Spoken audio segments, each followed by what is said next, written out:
아프리카에서 선교 사역을 하던 선교사님이 어느 날 한국에 와서 선교 보고를 했습니다. 그 여자 선교사님께서 선교 사역을 하는 중에 갑자기 선교비가 지원되지 않는 시간이 있었다고 해요.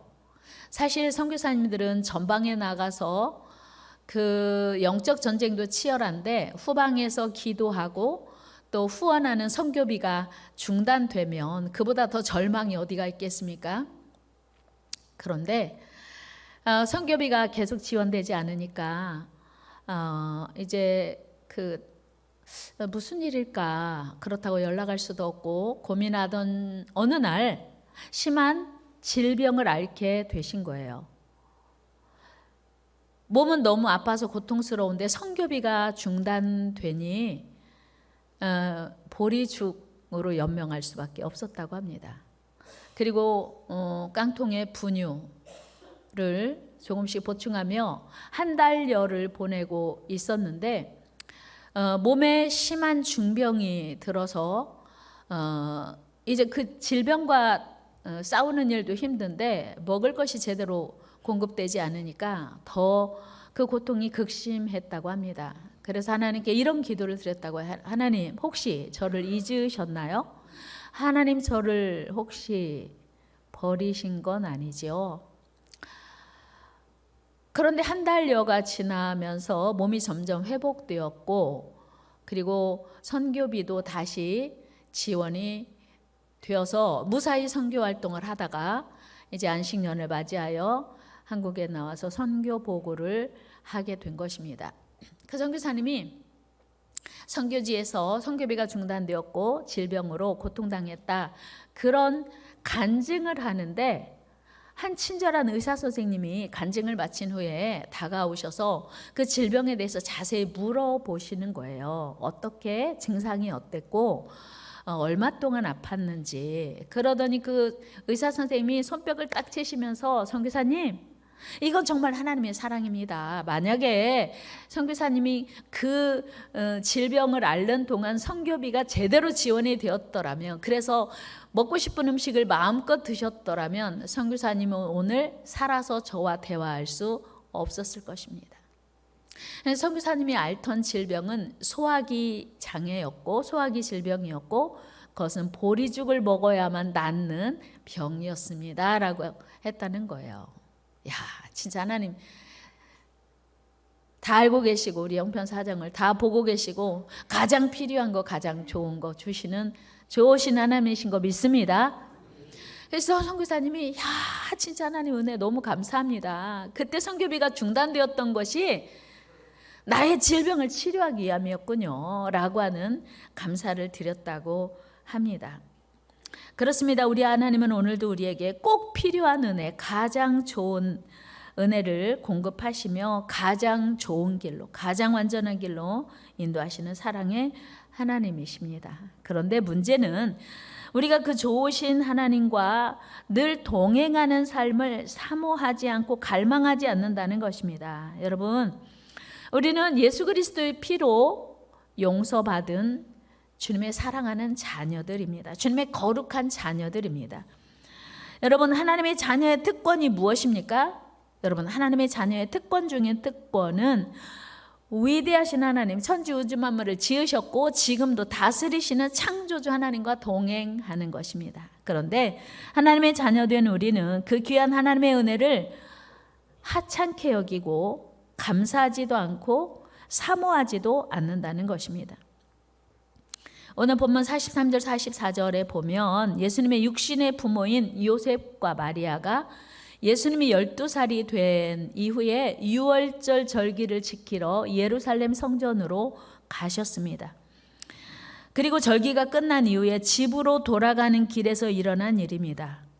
율법에 의하면 12살이 되면 유대인들은 성인이 되는데 성인은 1년에 3번은 예루살렘 성전에 가서 절기를 지켜야 합니다. 우리 출애굽기 23장 14절 말씀 읽습니다. 시작. 너는 매년 3번 내게 절기를 지킬지니라. 아멘. 이스라엘 백성들 중에 어른이라면 유월절, 그리고 오순절, 그리고 장막절을 지켰어야 해요.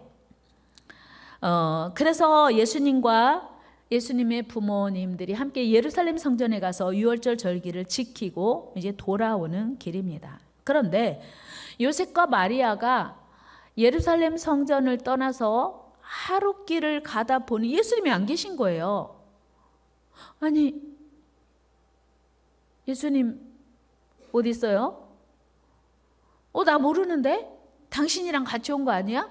저 아니에요. 당신이랑 같이 왔던 거 아니에요? 나 아닌데? 큰일 났습니다. 하룻길쯤 어린 예수, 소년 예수를 놓치고 무관심하게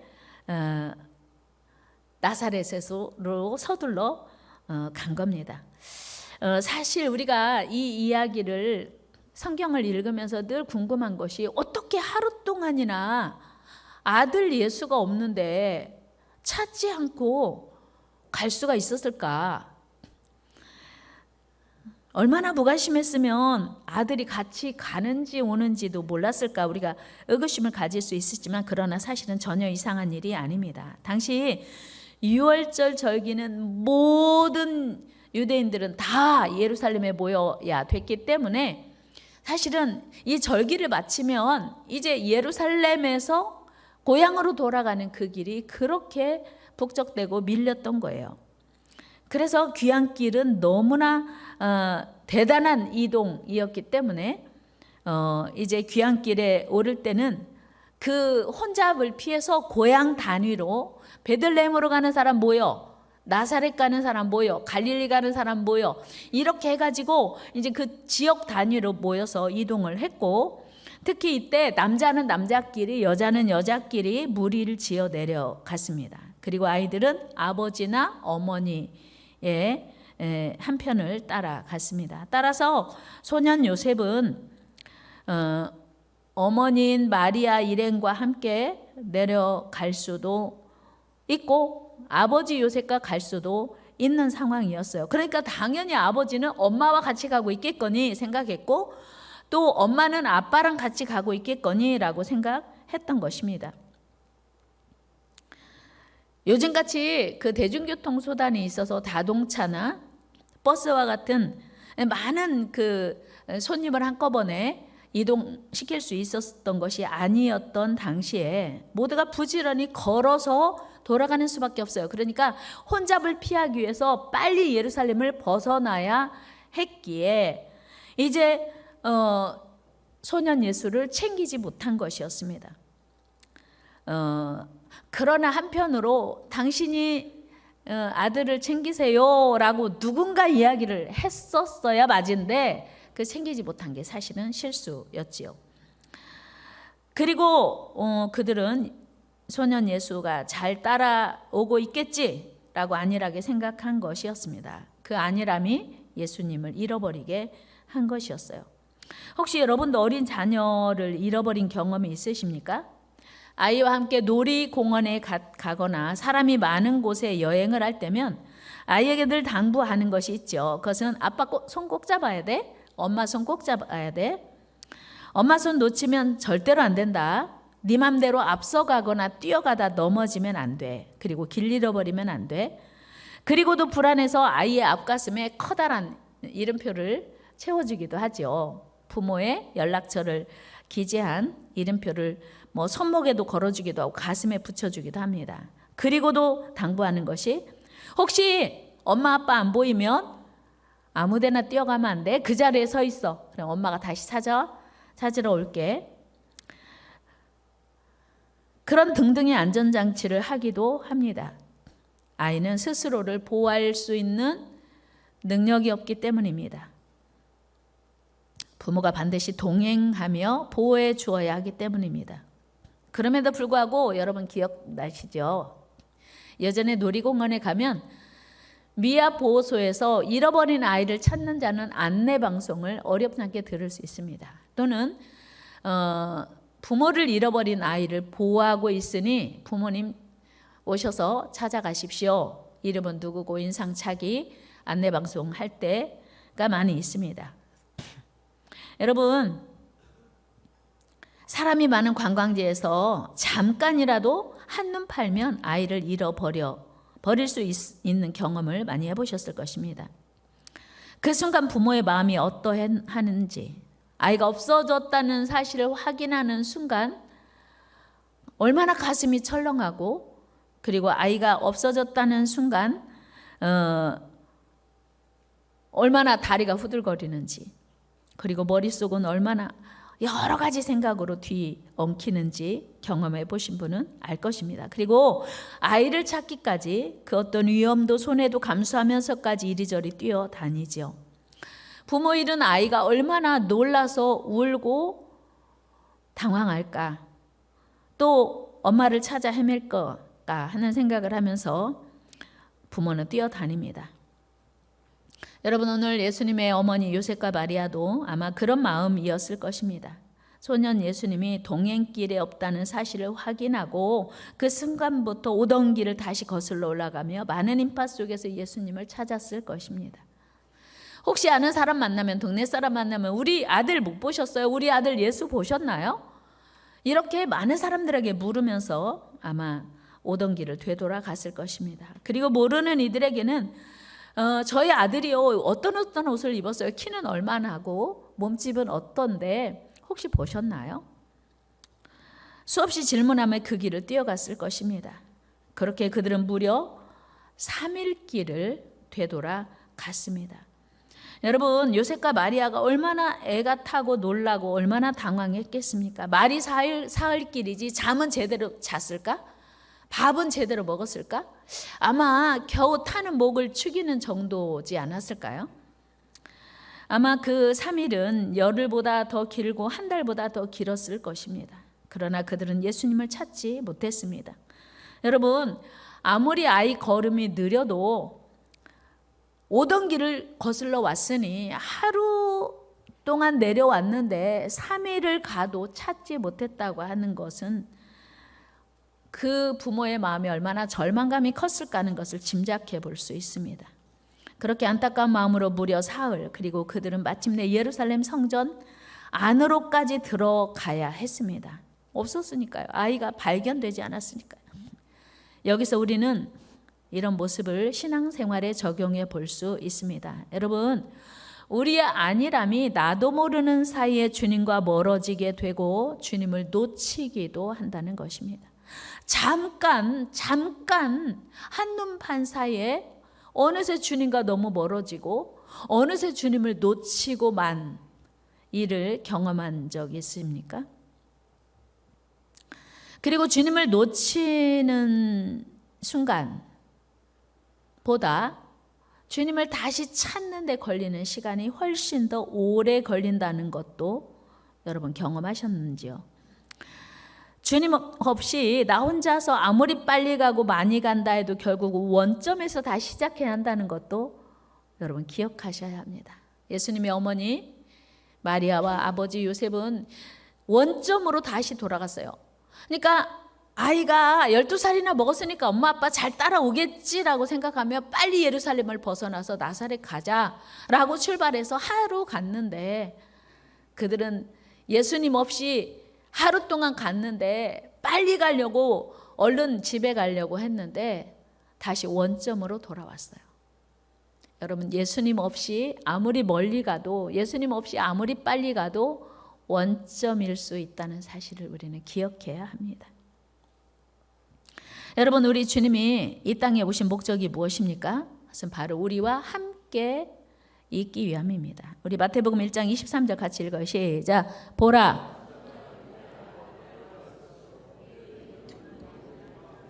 이는 번역한즉 하나님이 우리와 함께 계시다 함이라. 아멘. 그렇습니다. 주님이 이 땅에 오신 이유는 우리와 함께 하시려고 오셨어요. 예수님이 이 땅에 오신 이유는 우리와 동행하시기 위해서 오셨다는 것입니다.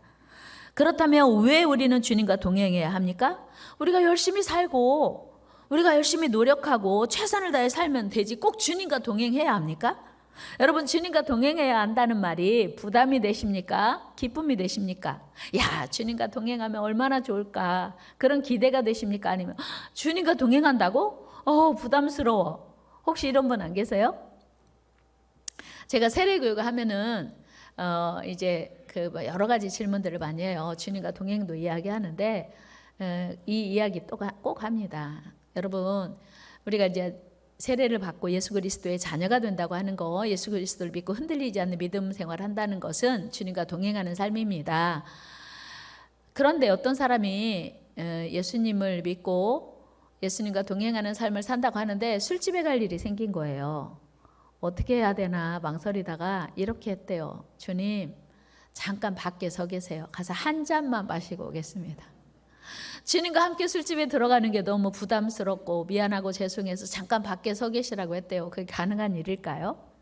우스운 이야기이지만 왜 우리가 주님과 동행해야 할까? 때로는 부담되는데 여러분, 그것은 바로 오늘 우리가 잘 나가는 것 같고 형통하는 것 같고 우리가 문제 없는 것 같은데 내일 일은 모른다는 사실이에요. 여러분, 우리 인생이 참으로 답답하고 안타까운 것은 내일 일에 대해서 아무것도 아는 것이 없는 것입니다.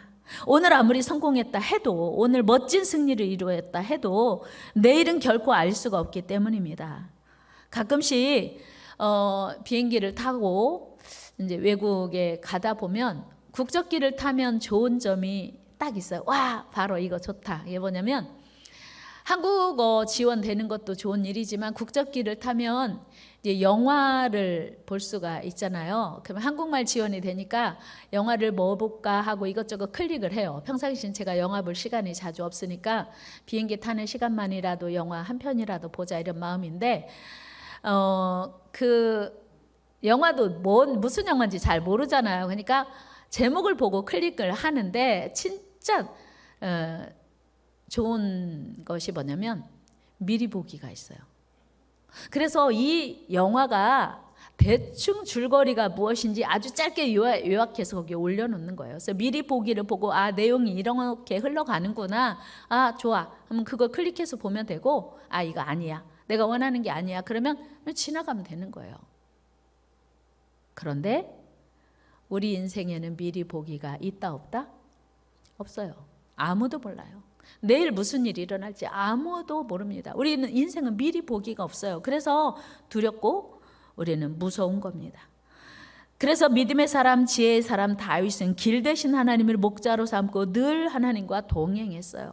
그 다윗의 고백 여러분 잘 아시잖아요. 시편 23편 1절에 보면 여호와는 나의 목자시니 내가 부족함이 없으리로다. 내일 일을 모르는 다윗이 내일 무슨 일이 일어날지 모르는 무기력하고 연약한 인간이 주님을 목자로 삼고 동행하면 부족함이 없다는 거예요. 여러분, 미래가 불투명한 인생을 사는 동안 길 대신 주님과 동행하니 그 어떤 염려도 없고 두려움도 없다는 것입니다. 이것이 우리가 하나님과 동행해야 되는 이유입니다. 그렇다면 주님과 동행해야 되겠는 건 알겠어요. 동행하기 위해서 필수 요건이 뭘까요? 동행하기 위해서는요, 목적지가 같아야 돼요. 여러분, 미국 간다고 해서 나 미국 가요. 그래요? 나도 미국 가는데 우리 같이 갈까요? 할 수 없는 게 미국 어딘데요? 미국 나라는 땅도 넓지만 동부에서 서부까지는요, 말이 안 되게 넓어요. 그러니까 LA 가는 사람하고 뉴욕 가는 사람은 아예 처음부터 비행기를 다르게 타야 돼요. 미국만 그런 게 아니에요. 우리나라도 서울 갈 사람과 부산 갈 사람이 저 내일 어디 가는데 같이 갈까요? 그래요? 그럽시다. 어디 가시는데요? 저 서울요. 그래 전 부산이에요. 같이 갈 수가 없어요. 여러분, 우리가 하나님과 동행하기 위해서는 목적지가 같아야지, 방향이 같아야 된다고 하는 거예요. 여러분, 내 인생의 목적이 하나님과 같아야 하나님과 동행할 수 있어요. 한번 해볼까요? 내 인생의 목적이 하나님과 같을 때 하나님과 동행할 수 있다. 그렇습니다. 그러면 여러분, 여러분의 인생의 목적은 무엇입니까? 오늘 본문에서 예수님의 목적지는 하나님의 집, 예루살렘 성전이었어요. 요셉과 마리아는 나사렛이었죠. 고향인 나사렛. 89절 말씀 한번 읽어요. 시작. 예수께서 이르시되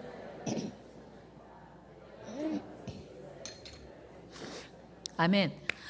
왜 예수님의 부모가 소년 예수님을 놓쳤나 했더니 예수님은 아버지의 집, 미목적이었고 요셉과 마리아는 나사렛이 목적지였어요. 그러니까 서로 동행할 수 없었죠. 여러분, 여러분의 인생 목적지가 하나님의 뜻과 같기를 주의 이름으로 축복합니다.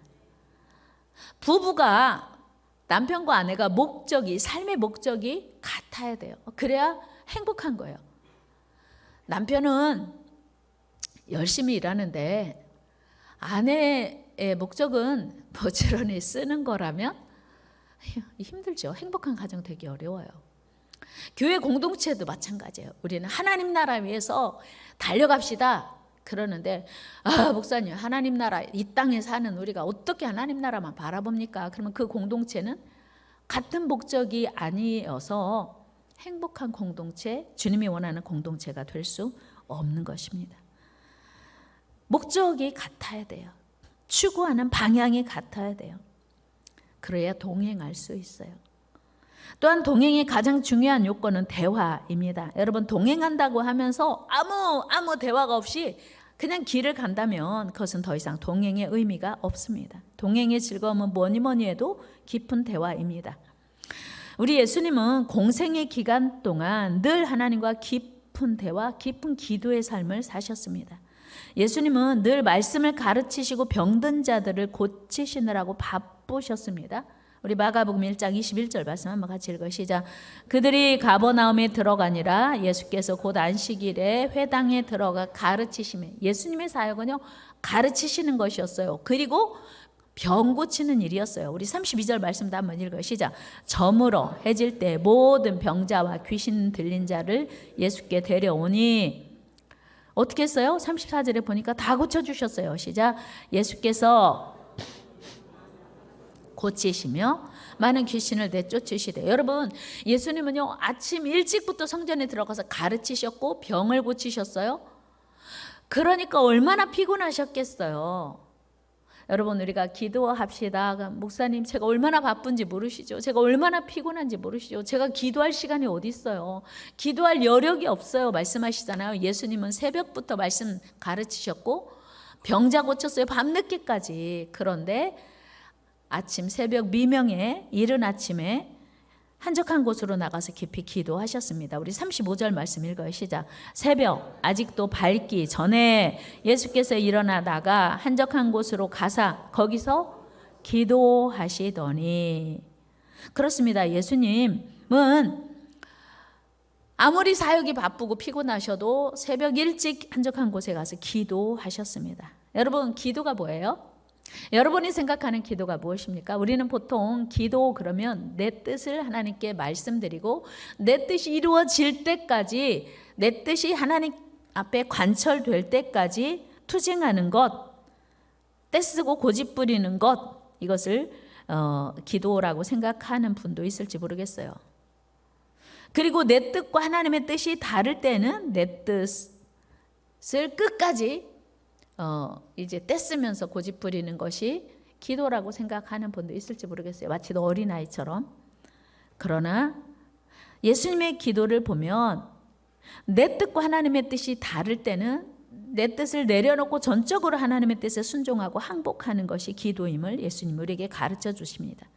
예수님은 십자가 지시는 것이 당신의 사명임을 아시고 겟세마네 동산에 나가 기도하시면서 할 수만 있으면 이 십자가를 지지 않도록 지나가게 해달라고 기도하셨어요.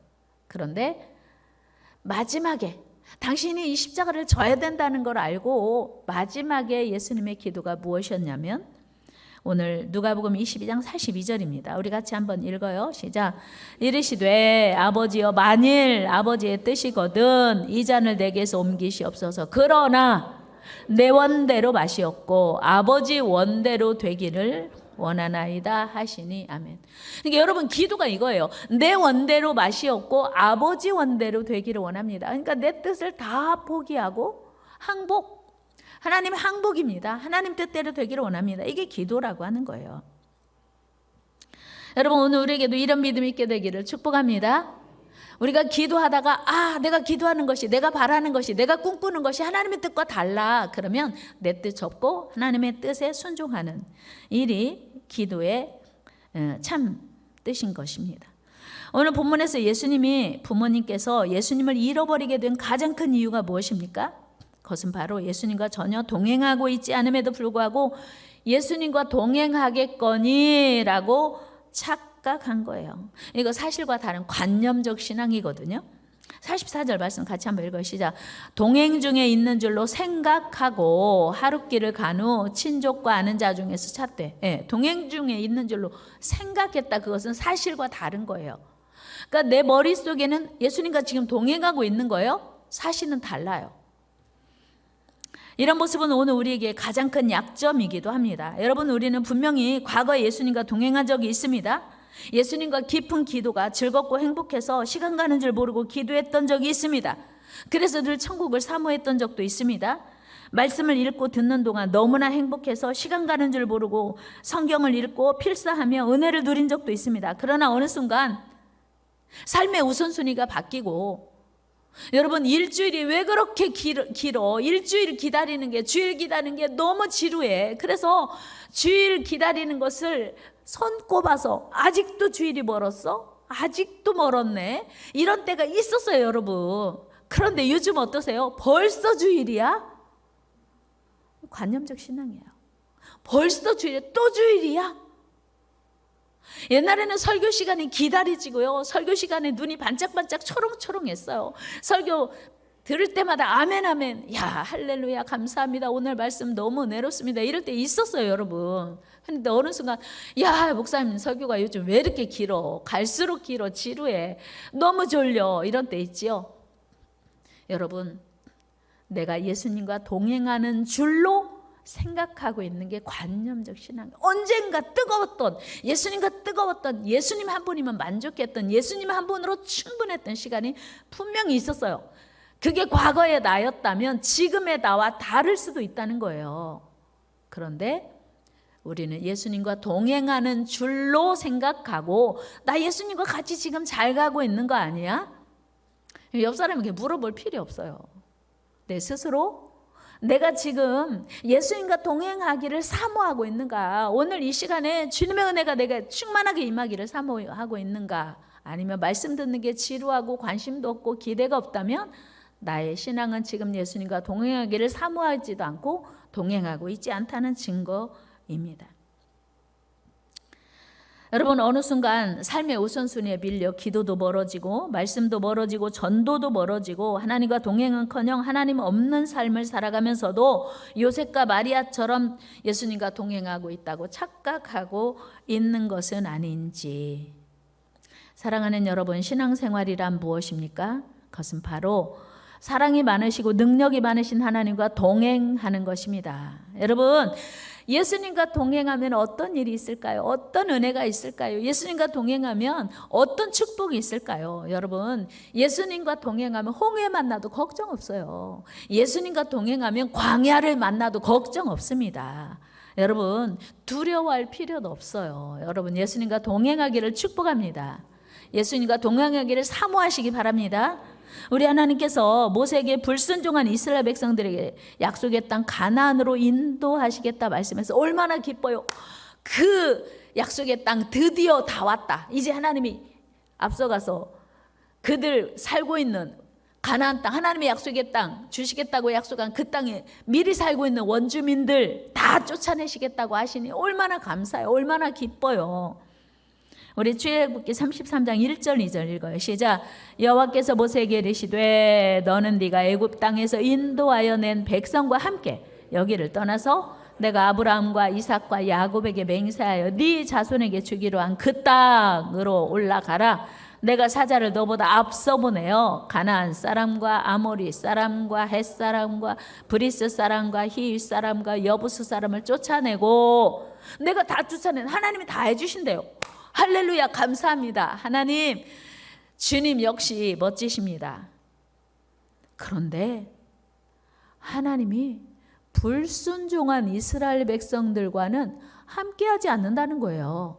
3절 말씀 한번 같이 읽어봐요. 시작. 너희를 적과 꿀이 흐르는 땅에 이르게 하려니와 나는 너희와 함께 올라가지 아니하리니. 아멘. 자, 여기서 여러분 생각해 보세요. 이스라엘 백성들이 출애굽해서 40년간 가나안 땅, 젖과 꿀이 흐르는 가나안 땅을 정복하려고 왔어요. 하나님이 들어가게 해주시겠다요. 할렐루야. 이제부터 하나님 없어도 돼요, 안 돼요? 이제부터 하나님 없어도 해야 안 돼요? 거기 있는 원주민들을 하나님이 다 쫓아주시겠다고 했어요. 이런 거죠. 야, 너 이제부터 형통할 거야. 네 삶에 승리할 거야. 네 자녀들도 아주 놀라운 탄탄대로, 평탄대로를 살게 될 거야. 할렐루야. 감사합니다. 하나님 이제 괜찮아요. 하나님 없어도 돼요. 제가 알아서 할게요. 하나님이 우리에게 승리를 약속해 주시고 성공을 보장해 주신다고 하면 하나님 없어도 돼요, 안 돼요? 돼요, 안 돼요? 모세에게 하나님이 이렇게 말씀하시는 거예요. 야, 내가 가나안 땅에 있는 원주민들 다 쫓아내 줄게. 너희들이 들어가 차지하고 살아라.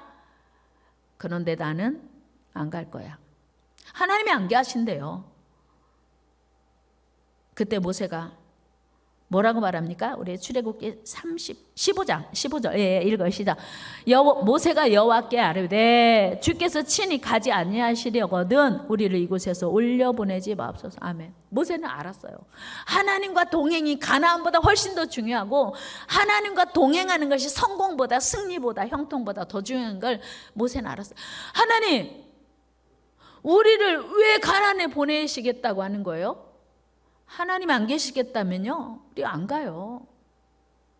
모세가 이렇게 기도하는 거예요. 출애굽기 34장 9절 같이 읽어요. 시작. 이르되 주여 내가 주께 은총을 입었거든 원하건대 주는 우리와 동행하옵소서.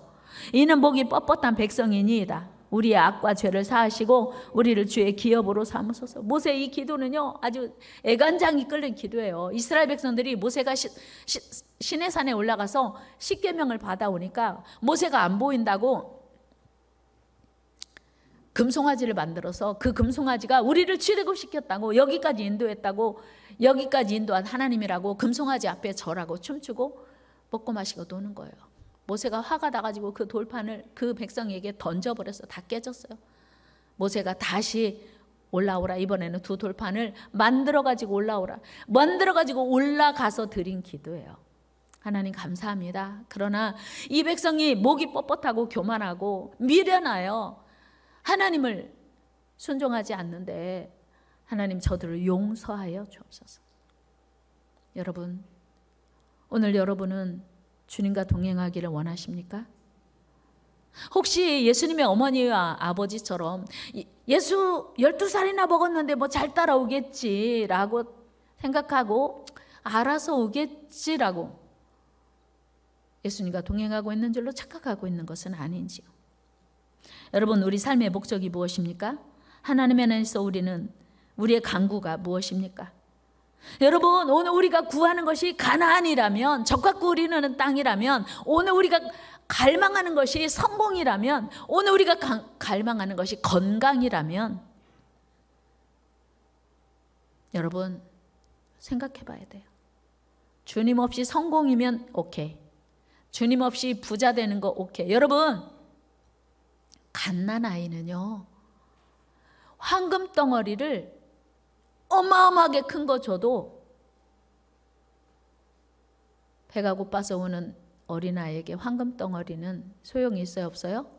없어요. 어린아이에게 필요한 것은 오지. 야, 여기 돈이야, 돈. 너 이 돈이 얼마나 좋은 줄 알아? 이 돈이면 무엇이든 다 할 수 있어 라고 해도 그 갓난아이는 그 돈 앞에 울음을 멈춰요, 안 멈춰요? 안 멈춰요. 갓난아이가 원하는 건 누구? 오직 엄마예요. 엄마가 가난하든지 병들었든지 엄마가 능력이 있든지 없든지 상관없어요. 어린아이에게 필요한 건, 갓난아이에게 필요한 건 오직 엄마인 거예요. 여러분, 오늘 우리 신앙이 현주소를 생각해 봐야 돼요. 내가 지금 정말 갓난아이처럼 오직 엄마를 사모하는, 사슴이 시냇물을 찾는 것 같은 오직 예수님을 사모하고 주님과 동행하기를 사모하는지, 주님을 통해서 황금을 얻고 주님을 통해서 형통을 구하고 성공을 구하고 있지는 않는지. 여러분, 신앙생활과 종교생활이 다른 게 무엇인지 아십니까? 여러분, 다른 종교에서도요, 성공을 구하러 가요. 우리가 예수님을 믿으면서 성공만을 원한다면, 형통만을 원한다면 우리는 신앙생활이 아니고 종교생활을 하고 있는 거예요. 여러분, 오늘 간절한 우리의 갈망이, 우리의 목마름이 오직 하나님 그분과의 동행이어야 합니다. 위대하신 하나님과의 동행을 갈망해야 돼요. 예수님이 이걸 아셨기에 예루살렘 성전에 머물렀는 거예요. 예수님은요, 집에 가는 게 중요한 게 아니고 하나님의 성전에 머물면서 하나님의 은혜를 사모하는 것이었어요. 주님과 동행이 멈춰지면 우리는 넘어지고 실수하고 실패하게 될 뿐입니다. 오늘 말씀 마칩니다. 오늘 다윗의 기도가 사순절을 보내는 저와 여러분들의 기도가 되기를 바랍니다. 시편 42편 1절 말씀 읽겠습니다. 시작. 하나님이여, 사슴이 시냇물을 찾기에 갈급한 같이 내 영혼이 주를 찾기에 갈급하니이다. 아멘. 하나님, 어린아이에게 황금이 무슨 소용이겠습니까? 어린아이에게 아무리 많은 돈 무슨 소용이겠습니까? 부패하고 타락한 우리에게 오직 예수, 오직 주님 이어야 함에도 불구하고 사슴이 시냇물을 찾기에 갈급한 같은 그런 간절함으로 주님을 찾아야 함에도 불구하고 우리의 관심은, 우리의 목표가 세상에 있고 성공에 있고 물질에 있다면 주님 용서하여 주옵소서. 오직 주님과 동행을 사모하는 우리 모두 되게 하여 주옵소서. 예수님의 이름으로 기도드리옵나이다. 아멘.